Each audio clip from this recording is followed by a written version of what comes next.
این جسمم نه این جانم، نه این کفرم نه ایمانم، نه گریانم نه خندانم، برون از چار ارکانم.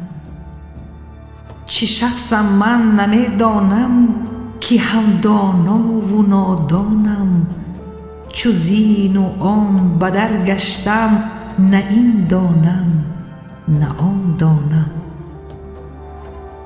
عجب شکلی که افتادم که نه بنده نه آزادم، نه از هوا نه از آدم، نه از جسمم نه از جانم. چو بر هر نقش و بیرنگم که دور از نقش و از رنگم، نه از گوهر نه از سنگم، نه از بحرم نه از کانم. نه مردی نام نه ننگم، نه با کس صلح نه جنگم، نه دلشادم نه دلتنگم، نه زین سانم نه زان سانم.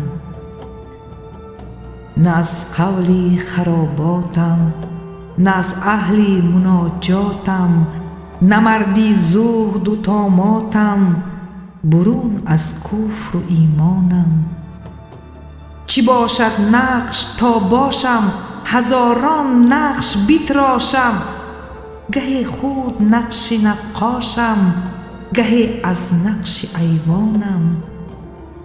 کی باشد شمس تبریزی که به ما دم زند از خود، شوم در دم ز خود بی خود، دمی که بی خودش خوانم.